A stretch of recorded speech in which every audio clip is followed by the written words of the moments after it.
नमस्कार विद्यार्थी मित्रांनो, आज आपण पाहत आहोत राज्यशास्त्र वर्ग 12 प्रकरण क्रमांक 2. प्रकरणाचं नाव होतं 1991 नंतरच्या महत्त्वाच्या संकल्पना व समस्या. त्यातला जागतिकीकरण नावाचा मुद्दा आपला चालू होता. भाग 1 मध्ये आपण पाहिलं होतं जागतिकीकरणाचा अर्थ व जागतिकीकरणाचा आर्थिक घटकावर पडलेला परिणाम. भाग 2 मध्ये आपण पाहिलं होतं जागतिकीकरणामुळे व्यापारी संक्रमण झालेला बदल, त्यासोबत ट्रान्सनॅशनल कंपन्यांचा झालेला परिणाम. हा भाग 2 मध्ये पाहिला होता. आणि आज भाग 3 आपण पाहत आहोत. चला तर मग आज आपला मुद्दा आहे जागतिकीकरणाचा राजकीय क्षेत्रावर पडलेला परिणाम. त्यामध्ये पहिला मुद्दा आपण घेतो विद्यार्थी मित्रांनो, तो म्हणजे लोकशाहीचं महत्त्व. यामध्ये 1989 पूर्वी युरोपामध्ये क्रांती झाली, त्यानंतर सोव्हिएट रशियाचे विघटन झालं आणि मग लोकांना असं वाटू लागलं होतं की कम्युनिझमचा काय झाला आहे, अंत झाला आहे. कम्युनिझमचा अंत झाला असं लोकांना वाटू लागलं होतं. आणि त्याच काळामध्ये अनेक राष्ट्र, नवीन राष्ट्र काय आली, उदयास आली होती. त्या अनेक राष्ट्रांनी मग काय केलं, लोकशाहीचा स्वीकार केला. विद्यार्थी मित्रांनो, कशा स्वीकार केला? लोकशाहीचा. लोकशाही स्वीकार केला म्हणजे लोकशाही शासन व्यवस्था त्यांनी काय केली, स्वीकारली.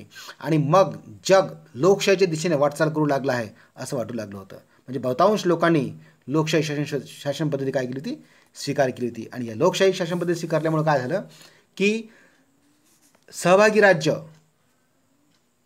नागरिक केंद्रित शासन आणि सुशासन या 3 गोष्टीला जास्त महत्त्व आलं होतं. या 3 गोष्टीला काय आलं होतं, महत्त्व, की राज्याचा सहभाग महत्त्वाचा आणि शासन कसं असलं पाहिजे की नागरिकाच्या केंद्रित, म्हणजे नागरिकांचं भलं झालं पाहिजे अशा प्रकारचं शासन, आणि सुशासन म्हणजे लोककल्याणकारी शासन. अशा प्रकारच्या 3 संकल्पनांना लोकशाहीमध्ये महत्त्व प्राप्त झालं होतं. आणि मग लोकशाहीमध्ये काय मुद्दा असते की लोकशाहीमध्ये सगळे निर्णय हे बहुमताने घेतले जात असतात. कशाने घेतले जात असतात? बहुमताने. आणि आज सर्व घटकांना निर्णय प्रक्रियेमध्ये सहभागी करण्याचं काम लोकशाहीमध्ये सुरू आहे. म्हणजे निर्णय घेत असताना देशातले सर्व नागरिक, लोकांचा सगळ्यांचा विचार करून बहुमताने निर्णय घेतले जात असतात. हे झालं लोकशाहीचं महत्त्व. आणि जागतिकीकरणाच्या सुरुवातीच्या काळामध्ये लोकशाहीचं महत्त्व वाढत चाललेलं दिसून येते. त्यानंतर दुसरा मुद्दा आहे तो म्हणजे राज्याचे स्थान. आता राज्याचे स्थान दिवसेंदिवस जागतिकीकरणामध्ये कमी होत आहे. जागतिकीकरणामध्ये काय होत चाललं आहे, राज्यस्थान कमी होत आहे असं या ठिकाणी म्हटलं जातं. आता हे महत्त्व कसं कमी होत चाललं राज्याचं, तर राज्याचा एक महत्त्वपूर्ण घटक आहे. तो घटक म्हणजे सार्वभौमत्व. विद्यार्थी मित्रांनो लक्ष द्या, तो घटक म्हणजे सार्वभौमत्व. आता सार्वभौमत्व म्हणजे काय? सार्वभौमत्व म्हणजे राज्याचा निर्णय घेण्याचा सर्वश्रेष्ठ अधिकार. राज्याचा निर्णय घेण्याचा सर्वश्रेष्ठ अधिकार. राज्य आपल्या अधिकारामध्ये सगळ्या प्रकारचे निर्णय घेऊ शकते. तो निर्णय घेण्याचा अधिकार म्हणजेच सार्वभौमत्व. हे त्याला सार्वभौमत्वाचा अर्थ. आणि या सार्वभौमत्वाचे 2 प्रकार पडतात विद्यार्थी मित्रांनो. ते प्रकार पहा आपण या ठिकाणी पाहू की पहिला प्रकार आहे अंतर्गत सार्वभौमत्व आणि दुसरा प्रकार आहे बाह्य सार्वभौमत्व. हे दोन्ही सार्वभौमत्व राज्यासाठी अत्यंत महत्त्वाचे असतात. आता अंतर्गत सार्वभौमत्व म्हणजे काय? अंतर्गत सार्वभौमत्व म्हणजे राज्याचा कायदे करण्याचा अधिकार. म्हणजे ते राज्य स्वतःच्या देशात किंवा स्वतःच्या राज्यामध्ये सगळ्या प्रकारचे कायदे करू शकते, त्याला कोणीही अपोज करू शकत नाही. तर हा झाला त्याचा अंतर्गत अधिकार किंवा अंतर्गत सार्वभौमत्व याला म्हणतात. दुसरा मुद्दा आहे तो म्हणजे बाह्य सार्वभौमत्व. म्हणजे इतर राष्ट्रासोबत, परराष्ट्रासोबत संबंध कसे ठेवायचे, करार कसे करायचे या संबंधीचा अधिकार म्हणजे बाह्य सार्वभौमत्व. हे दोन्ही सार्वभौमत्व राज्याजवळ असते. आणि या दोन्ही सार्वभौमत्वावर जागतिकीकरणामुळे काय होत चालला विद्यार्थी मित्रांनो, आघात होत चाललेला दिसून येतो. काय होत चालला? आघात. जागतिकीकरणामुळे आघात होऊ राहिला आहे या ठिकाणी आपण सांगू शकतो. म्हणजेच हे जे राज्याचा जो सर्वश्रेष्ठ अधिकार आहे निर्णय घेण्याचा, त्या निर्णय घेण्याच्या अधिकारावर कुठेतरी मर्यादा येत आहे, कुठेतरी काय येत आहे, बंधने येताना आपल्याला दिसून येतात. हा झाला मुद्दा. त्यानंतर पुढचा मुद्दा येतो, आता हे जे सार्वभौमत्व आहे या सार्वभौमत्वावर बंधनं कशी येतात ते बंधनं पुढच्या स्लाईडमध्ये पाहू. तर सार्वभौमत्वासमोरची आव्हाने काय? दिवसेंदिवस जागतिकीकरणामध्ये राज्याचं महत्त्व कमी होत चाललं आहे. म्हणजेच काय की त्याच्या सार्वभौमत्वाला अनेक आव्हाने निर्माण झालेली आहे. आता 2 प्रकारचे आव्हाने या ठिकाणी आपल्याला पाहायचे विद्यार्थी मित्रांनो. तर पहिलं आव्हान आहे बाह्य आव्हान. पहिलं आव्हान आहे बाह्य आव्हान. तर राज्यासमोर सार्वभौमत्वासमोर कोणतं आव्हान आहे की आंतरराष्ट्रीय कायद्याचा विस्तार होत चालला दिवसेंदिवस. त्यासोबतच प्रादेशिक ज्या आर्थिक संघटना आहे त्या संघटना, जसं सार्कसारखी संघटना आहे, ब्रिक्ससारखी संघटना आहे, या संघटनेचं महत्त्व वाढत चाललं आहे. त्यानंतर बाजारपेठाचं काय झालं आहे, जागतिकीकरण होत आहे. त्यानंतर पर्यावरणाबाबत काय निर्माण झाली, चिंता निर्माण झाली. मानवी प्रश्नाबाबत काय निर्माण झाली, चिंता निर्माण झाली. या सगळ्या गोष्टीमुळं राज्य निर्णय घेऊ शकत नाही. म्हणजे जसं उदाहरण सांगता येईल की बाजारपेठ जागतिकीकरण या मुद्द्यावर आपण सांगू शकतो की बरेचसे लोक म्हणतात की चीनच्या वस्तू घेऊ नका, चीनच्या वस्तू वापरू नका. मग काही विद्यार्थ्याच्या मनात असा विचार येऊ शकते, मग सरकारनंच का नाही बंद करावं बा चीनच्या वस्तू? पण सरकार तसं करू शकत नाही, कारण मुक्त बाजारपेठेचं धोरण अवलंबिलं आहे आणि बाजारपेठेचं काय झालं आहे, जागतिकीकरण झालं विद्यार्थी मित्रांनो. म्हणून भारत सरकार पूर्णपणे चीनच्या वस्तूवर बंदी लादू शकत नाही आणि म्हणूनच निर्णय घेत असताना या ठिकाणी राज्यावर काही बंधने येत असतात. हे झालं बाह्य आव्हान. त्यानंतर दुसरा मुद्दा आपण ठिकाणी घेत आहोत, तो म्हणजे अंतर्गत आव्हाने. सार्वभौमत्वाला अंतर्गत आव्हान कोणतं आलं किंवा राज्याच्या अधिकारात अंतर्गत आव्हान कोणतं आलं? त्यामध्ये आपल्याला सांगता येईल की राष्ट्रीय पातळीवर निर्णय घेत असताना एखादं राज्य जेव्हा राष्ट्रीय पातळीवर निर्णय घेते त्यावेळेस सगळेच राजकीय पक्ष त्याला सहकार्य करत नाहीत. सगळे राजकीय पक्ष त्याला काय करतात? सहकार्य करत नाही. काही लोक त्याला अपोज पण करतात. एखादा आंतरराष्ट्रीय स्तरावर जर मोठा निर्णय घेतला असेल, एखादा मोठा करार केला असेल, त्या कराराला देशातले सगळेच पक्ष सहभागी असतात किंवा सपोर्ट करतात, अशातला भाग नाही आहे. म्हणजेच आंतरराष्ट्रीय स्तरावर निर्णय घेत असताना राज्यामध्ये देशामध्ये अनेक राजकीय पक्ष त्याला अपोजसुद्धा करू शकतात. हे अंतर्गत आव्हान आहे. त्यानंतर दुसरा मुद्दा सांगता आपला वांशिक राष्ट्रवाद, वाढता वांशिक राष्ट्रवाद. देशामध्ये वंशाला किंवा राष्ट्रवादाला जास्त महत्त्व दिले जात आहे आणि हे सुद्धा एक अंतर्गत आव्हान आपण या ठिकाणी सांगू शकतो. त्यानंतर सांगता येईल आपल्याला बिगरराजकीय घटकाचं महत्त्व. बिगरराजकीय ज्या संघटना आहे, NGOज आहे, या NGOज सारख्या संघटनासुद्धा राज्याच्या निर्णय घेण्यावर काय करतात, बंधनं टाकण्याचा काय करतात, प्रयत्न करतात किंवा त्याला प्रभावित करण्याचा काय करतात, प्रयत्न करतात. त्यासोबतच आपल्याला दुसरा मुद्दा सांगता येईल, पर्यावरण आणि लिंगभेद आणि मानवतावादी या समस्यांना दिवसेंदिवस काय चाललं आहे, महत्त्व होत चाललं आहे. यामध्ये आपण सांगता येईल की कोणतंही जसं उदाहरण सांगता येईल समृद्धी महामार्ग. आता सध्या समृद्धी महामार्ग बनणं चालू आहे. या समृद्धी महामार्ग जो आहे हा महामार्ग बनत असताना अनेक प्रकारची झाडं तोडल्या जातात, अनेक प्रकारच्या लोकांच्या शेत्या घेतल्या जातात. यामुळे काय होतं की पर्यावरणाचं काय होते, नुकसान होते. पर्यावरणाचं काय होते, नुकसान होते. म्हणजे अशा वेळेस लोक काय करतात, अपोज करतात. म्हणजे ॲक्च्युअल हे अंतर्गत आव्हान आहे. एखादी जर प्रगती करायची असेल, एखाद्या लोकांचा निर्णय घ्यायचा असेल तर तो निर्णय लोक घेऊ देत नाही किंवा पर्यावरणवादी लोक त्याला अपोज करतात किंवा मानवतावादी लोक त्या गोष्टीला काय करतात, अपोज करतात. हे झालं राज्याच्या निर्णय घेण्यामध्ये आलेलं आव्हान, याला म्हणतात अंतर्गत आव्हान. तर अशा प्रकारचे आपण सांगू शकतो की जागतिकीकरणाच्या काळामध्ये राज्याचं महत्त्व कमी होत चाललेलं आहे. राज्याच्या सार्वभौमत्वासमोर अशा प्रकारचे आव्हान निर्माण झालेले आहेत. पुढचा मुद्दा आपला बिगरराजकीय घटक. बिगरराजकीय घटक. आता बिगरराजकीय घटक यालाच म्हणतात की ज्या स्वयंसेवी संघटना आहेत, ज्या गैरसरकारी संघटना आहेत किंवा जे NGO आहेत, नॉन गव्हर्नमेंट ऑर्गनायझेशन ज्या आहेत, या संघटना सरकारच्या निर्णयावर प्रभाव टाकत असतात. त्यासोबतच आजच्या काळामध्ये आंतरराष्ट्रीय संबंध केवळ राष्ट्रापुरते मर्यादित राहिले नाही आहे विद्यार्थी मित्रांनो, तर त्यामध्ये बिगरराजकीय संघटनासुद्धा काय करत आहे, प्रभाव टाकत आहे आणि आपला तिथं हस्तक्षेप करत असताना दिसून येतात. तर आता ह्या बिगरराजकीय संघटना कोणकोणत्या आहेत, त्या ठिकाणी आपण तुम्हाला स्क्रीनवर 3 चित्र दिसतात विद्यार्थी मित्रांनो. त्यामध्ये पहिलं चित्र आहे ॲम्नेस्टी इंटरनॅशनल. ॲम्नेस्टी इंटरनॅशनल हे तुम्हाला चित्र दिसतं आहे. ही एक काय, ही सुद्धा एक NGO आहे किंवा बिगरराजकीय संघटना आहे. ही संघटना काय करते की ही संघटना मानवी हक्काबाबत काय करते, संरक्षण करण्याचं कार्य करते. ही एक संघटना एक महत्त्वाची मानली जाते. म्हणजे निर्णय घेत असताना ॲम्नेस्टी इंटरनॅशनल काय करते, हस्तक्षेप करताना दिसून येते. त्यासोबत ग्रीन पीस मुवमेंट नावाची एक संघटना आहे. ही सुद्धा पर्यावरणविषयक जबाबदारी किंवा रक्षण करणारी काय एक संघटना NGO आहे. ही सुद्धा निर्णय घेताना राज्याला हस्तक्षेप करण्याचा काय करते, प्रयत्न करते. त्यासोबतच एक संघटना सांगता येईल आपला दहशतवादी संघटना. ही सुद्धा एक बिगरराजकीय संघटना विद्यार्थी मित्रांनो. आज दहशतवादी संघटनेचा निर्णय घेण्यावर कसा परिणाम पडू शकते पहा.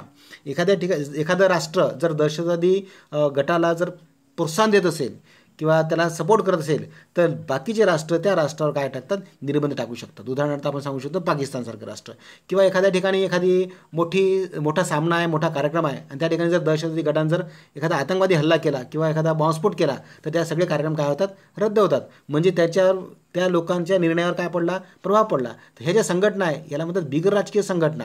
तर ह्या ज्या बिगरराजकीय संघटनासुद्धा निर्णय घेण्यामध्ये किंवा राज्याच्या अधिकारामध्ये किंवा राज्याच्या आपलं म्हणता येईल की राज्याचं कार्य करत असताना हे अडथळा निर्माण करत असतात. त्यावेळी आपण सांगू शकतो ॲम्नेस्टी इंटरनॅशनल झालं, ग्रीन पीस मुवमेंट झालं, त्यानंतर दहशतवादी गट झालं. तर अशा प्रकारच्या ह्या बिगरराजकीय संघटना हा प्रभाव टाकताना दिसून येतात. पुढचा मुद्दा पाहू आपण, तो म्हणजे मानवी हक्क. जागतिकीकरणामध्ये मानवी हक्काला विशेष महत्त्व प्राप्त झाला विद्यार्थी मित्रांनो. यामध्ये दुसरा एक मुद्दा सांगता येईल की विकसित राष्ट्र आणि विकसनशील राष्ट्र या दोन राष्ट्रामधला मानवाधिकाराचं मुद्दे वेगळे, मानवाधिकाराबाबतचे संकल्पना वेगळी, विकसित आणि विकसनशील राष्ट्रातली. आणि दुसरी गोष्ट म्हणजे तिसरा एक प्रकार पडतो म्हणजे अविकसित राष्ट्र किंवा अविकसित देश. या देशामधला मानवाधिकार हा वेगळा, याची संकल्पना काय असते, वेगळी असते. आता याला तिसरं जगाच्या दृष्टिकोनातून पाहिलं जाते. कशाला? अविकसित राष्ट्रांना. तिसऱ्या जगाच्या दृष्टिकोनातून काय महत्त्वाचं आहे की नागरी हक्क व राजकीय हक्क यापेक्षा आर्थिक विकास महत्त्वाचा आहे. कुठं? अविकसित राष्ट्रांमध्ये. तिसऱ्या जगाच्या दृष्टिकोनातून काय महत्त्वाचं आहे? अविकसित राष्ट्राच्या दृष्टीने काय महत्त्वाचं आहे? तर नागरी हक्क आणि राजकीय हक्कापेक्षा आर्थिक विकास महत्त्वाचा आहे. जर आर्थिक विकास झाला नाही आणि त्याला सांगा तुम्हाला मतदानाचा पूर्ण अधिकार आहे, तुम्हाला उभं राहायचा निवडणुकीत अधिकार आहे, पण त्यांच्याजवळ पैसेच नाही, त्यांच्याजवळ गरिबी आहे, तर हे लोक त्या अधिकाराचा वापर करू शकत नाही. म्हणून अविकसित राष्ट्रांमध्ये नागरी हक्कापेक्षा राजकीय हक्कापेक्षा आर्थिक विकासाला जास्त महत्त्व दिलं जात आहे. तर पहा, त्याचबरोबर काय विद्यार्थी मित्रांनो सांगता येईल की तसेच वैयक्तिक अधिकारापेक्षा कुटुंब आणि समाजाला विशेष महत्त्व आहे. कोण्या काळामध्ये? जागतिकीकरणाच्या काळामध्ये. यालाच मानवी हक्काचा सपोर्ट आहे असं आपण त्या ठिकाणी म्हणू शकतो. भारतामध्ये तर भारतीय राज्यघटनेमध्ये अन्न, वस्त्र, निवारा, शिक्षण आणि स्वास्थ्य या सगळ्या गोष्टीला सगळ्यात महत्त्व दिलं आहे आणि भारतीय राज्यघटनेमध्ये त्याची नोंदसुद्धा करून घेतली आहे. म्हणजे भारतीय राज्यघटनेमध्ये हे सगळे घटक महत्त्वाचे मानले जातात. कोणते? अन्न, वस्त्र, निवारा, शिक्षण आणि स्वास्थ्य. म्हणजे याद्वारे मानवी हक्काचं रक्षण करण्याचं कार्य भारतीय राज्यघटनेद्वारा होत आहे, हे आपण या ठिकाणी सांगू शकतो. त्यानंतर पुढचा मुद्दा सांगता येईल आपला वितरणात्मक जो न्याय आहे. वितरणात्मक न्याय मिळवून द्यायचं असेल तर लोकांचं कल्याण आणि स्वातंत्र्य याला जास्त महत्त्व दिलं जात आहे. म्हणजे लोककल्याण सगळ्यात महत्त्वाचं आहे, लोकांचं स्वातंत्र्य सगळ्यात महत्त्वाचं आहे आणि तरच तुम्ही तो वितरणात्मक न्याय तुम्ही मिळवून देऊ शकता. तर अशा प्रकारे मानवी हक्काचा मुद्दा पाहत असताना लोककल्याण सगळ्यात महत्त्वाचं या ठिकाणी आपण सांगता येईल. यासोबतच काही जे मुद्दे आहे, जसं आपल्याला सांगता येईल इथं नागरी हक्क, राजकीय हक्क, स्वातंत्र्य हे जे पाश्चिमात्य दृष्टिकोन आहे सगळे, या पाश्चिमात्य दृष्टिकोनाला स्थानिक परिस्थितीची जोपर्यंत आपण सांगड घालत नाही तोपर्यंत त्यांची एक व्यवस्था बसू शकत नाही. म्हणून या तिघाची सांगड घालणं पाश्चिमात्य दृष्टिकोनासोबत कोणाची सांगड घालायची आहे? स्थानिक परिस्थिती. प्रत्येक देशाची परिस्थिती ही वेगळी असते आणि त्या परिस्थितीसोबत या नागरी हक्काची, राजकीय हक्काची, स्वातंत्र्याची सांगड घालणं गरजेचे आहे आणि ती गरज घातली तरच जागतिकीकरण हे बरोबर पुढं कंटिन्यू होऊ शकते. तर या ठिकाणी आपण पाहिलं आहे मानवी हक्काबद्दलची माहिती. तर आता ही सांगड कशी घालायची विद्यार्थी मित्रांनो, त्यातले काही विश्लेषण, काही उदाहरणावरून आपण पाहूया. चला तर मग मानवी हक्क आणि जागतिकीकरण हा मुद्दा आपण या ठिकाणी पुन्हा कंटिन्यू करू. त्यामध्ये आपल्याला सांगता येईल की काही उदाहरणावरून असं लक्षात येते की भारत हा आंतरराष्ट्रीय करारांचा सदस्य आहे. भारत हा अनेक आंतरराष्ट्रीय कराराचा काय सदस्य आहे. त्यासोबत भारत आंतरराष्ट्रीय संघटनेचा सदस्य आहे, जसं WTO सारख्या संघटनेचा काय सदस्य आहे. या कराराचा सदस्य असताना, या संघटनेचा सदस्य असताना भारताला काही नियमाचं पालन करावं लागतं. काय करावं लागतं? काही नियमाचं पालन करावंच लागतं. आणि असे नियमाचं पालन करत असताना मग मानवी हक्काचं सुद्धा कुठं उल्लंघन होऊ शकतं. तर यावेळेस मग बरेचसे लोक त्या ठिकाणी काय करतात? अपोज करतात त्या निर्णयाला. जसं आपल्याला उदाहरण सांगता येईल पाकिस्तानसोबतचा सिंधू नदीचा करार. भारतानं हा करार केला आहे कोणासोबत? पाकिस्तानसोबत, सिंधू नदीच्या पाणी वाटपाचा करार. आता या करारामुळं काय झालं की हा जो करार केला, या करारामुळं काही ठिकाणी काही लोकांना पाण्याबद्दल अडचण निर्माण होते आणि काही लोकांना पाण्याची गरज असते. अशा वेळेस हे पाणी वाटप करत असताना भारत आणि पाकिस्तानसोबत बरेच वेळा वादविवाद झालेले दिसून येतात आणि शेवटी कराराचं पालन तर भारत सरकारला करावं लागतं. आणि दुसरा एक करार सांगता येईल आपल्याला, तो म्हणजे बांगलादेशच्या सोबतचा फराक्का करार. आता बांगलादेशसोबतचा जो फराक्का करार आहे, तो फराक्का करार आहे पश्चिम बंगाल प्रांतामध्ये जो भारताचा जो भाग आहे, तर या पश्चिम बंगाल प्रांतात तुम्ही स्क्रीनवर पाहू शकता, पश्चिम बंगाल प्रांतामध्ये गंगा नदीवर एक धरण बांधलं आहे, फराक्का नावाचं धरण. हे जिथं टिंब दिसते ना तुम्हाला या ठिकाणी, या धरणावर फराक्का धरण बांधलं आणि त्या धरणाच्या माध्यमातून कोलकाता नावाचं शहर आहे भारतामध्ये, या कोलकातामधून ही हुगली नदी वाहते आणि त्या हुगली नदीमध्ये उन्हाळ्यातसुद्धा पाणी निर्माण व्हावं, उन्हाळ्यातसुद्धा पाणी असावं, यासाठी फराक्का धरणाचं पाणी हुगली नदीत वळवलं आणि त्यामुळं वाद होत आहे कोणासोबत? बांगलादेशसोबत. तर अशा प्रकारे हे जे वाद आहे हे वाद होताना दिसून येतात. म्हणजे आंतरराष्ट्रीय करार झालेले आहे, या कराराचा सुद्धा परिणाम सरकारचे निर्णय घेण्यावर सुद्धा होताना दिसून येतो. त्यानंतर पुढचा मुद्दा आपल्याला सांगता येईल की मानवी हक्क आणि जागतिकीकरण याचा राजकीय प्रभाव. मानवी हक्क आणि जागतिकीकरणाचा राजकीय प्रभाव. तर ॲम्नेस्टी इंटरनॅशनलची संघटना, विद्यार्थी मित्रांनो, याआधी आपण त्याचं चित्र पाहिलं होतं. ॲम्नेस्टी इंटरनॅशनल याची स्थापना झाली होती 1961ला इंग्लंडमध्ये. ह्याची स्थापना केली होती पीटर बेनेसन यांनी. याचं मुख्यालय आहे इंग्लंडमध्ये. ही संघटना करते काय विद्यार्थी मित्रांनो, तर मानवी हक्काच्या समस्येबाबत प्रश्न मांडणे, मानवी हक्काचं रक्षण करणे, त्यानंतर मानवी मूल्याचं संशोधन करणे, स्वातंत्र्याचं रक्षण करणे आणि भेदभावरहित समाज निर्माण करण्यासाठी काय करणे, प्रयत्न करणे. तर अशा प्रकारे मानवासाठी, मानवी हक्कासाठी काम करणारी ही काय सगळ्यात महत्त्वपूर्ण संघटना आहे असं म्हणता येईल. आणि या संघटनेनं भारतामधल्या काश्मीर प्रश्नामध्ये काय मांडलं होतं, आक्षेप घेतला होता की भारतामध्ये काश्मीर या ठिकाणी मानवी हक्काचं काय होऊ राहिलं आहे, उल्लंघन होत आहे. तर यामुळे काय आलं की भारत सरकारच्या निर्णयावर काय येतात, बंधने येतात की निर्णय घेताना थोडासा विचार करावा लागतो भारत सरकारला की ॲम्नेस्टी इंटरनॅशनल संघटना म्हणजे ही जी बिगर राजकीय संघटना आहे, ही बिगर राजकीय संघटना राज्याच्या अधिकार घेण्याच्या किंवा राज्याचे निर्णय घेण्याच्या प्रक्रियेमध्ये हस्तक्षेप करत आहे किंवा प्रभाव टाकताना आपल्याला दिसून येते. तर ही झाली एक ॲम्नेस्टी इंटरनॅशनल संघटनाबद्दलची माहिती. त्यानंतर दुसरा मुद्दा आपल्याला सांगता येईल, ग्रीन पीस मुवमेंट नावाची एक संघटना आहे. याची स्थापना झाली होती कॅनडाच्या व्हॅन्कूव्हर या ठिकाणी. आता ही संघटना करते काय, ही संघटना आहे पर्यावरण विषयक विद्यार्थी मित्रांनो.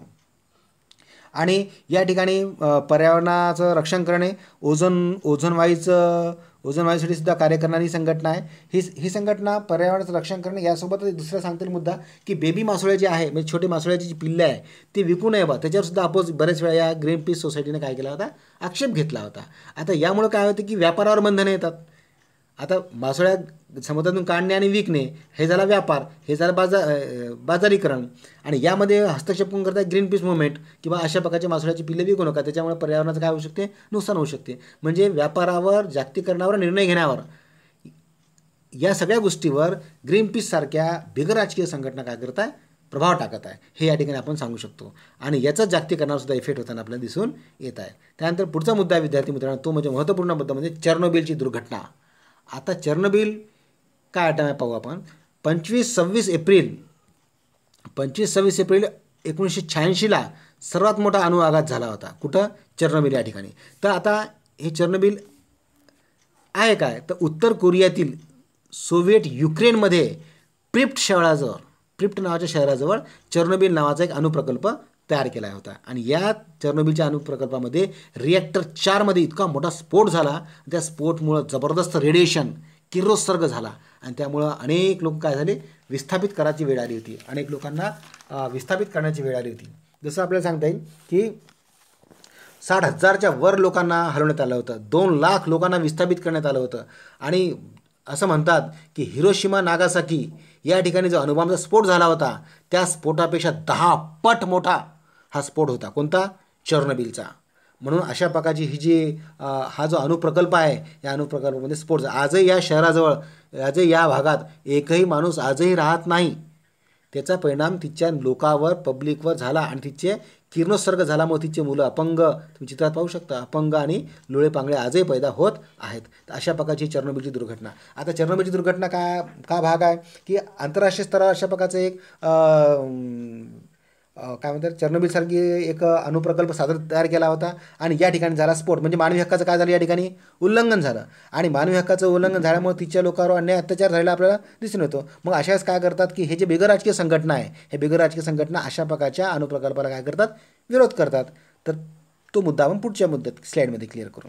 तर पहा, तर पुढचा मुद्दा आपल्याला सांगता येईल नर्मदा बचाव आंदोलन. आता नर्मदा बचाव आंदोलन हे भारतातलं आंदोलन आहे. नर्मदा बचाव आंदोलनामध्ये आपल्याला सांगता येईल की नर्मदा बचाव आंदोलनामध्ये जवळपास 2 लाख लोक विस्थापित झाले होते. 248 गावं पाण्यामध्ये गेले होते. या आंदोलनाला जागतिक बँकेने मदत केली होती. आंतरराष्ट्रीय स्तरावर हे आंदोलन गेलं होतं. आणि या आंदोलनामध्ये बरेचसे जे मोठे मोठे लोक आहेत, जसं आपण सांगता येईल मेघा पाटकर, अनिल पटेल, बाबा आमटे, अरुंधती राय अशासारख्या मोठ्या लोकांनी आणि सेलिब्रिटी लोकांनी सुद्धा यामध्ये काय घेतला होता, सहभाग घेतला होता. नर्मदा बचाव आंदोलन हे सरदार सरोवर जे आहे, त्या सरदार नर्मदा नदीवर सरदार सरोवर नावाचं काय केलं आहे, धरण बांधलं आहे. आणि या धरणाची जशी उंची वाढत जाते तसं गावं अनेक पाण्यात जातात. मग त्या लोकांची शेती पाण्यात जाते, त्या लोकांचं गाव पाण्यात जाते. मग अशा लोकांनी काय केलं, त्याला काय केलं, अपोज केला, विरोध केला. कोणाला? त्या त्या नर्मदा बचाव आंदोलनाच्या द्वारे, की त्या प्रकल्पाला काय केला, विरोध केला होता. तुम्ही चित्रामध्ये पाहू शकता, बरेचसे लोक पाण्यामध्ये राहून आंदोलन करत आहे किंवा अशा प्रकारे त्या घटनेला काय केला होता, धरणांना काय केला होता, विरोध केला होता. हे ठिकाणी तुम्ही पाहू शकता नर्मदा बचाव आंदोलन. अनेक लोक या ठिकाणी याला काय करताय, अपोज करताय.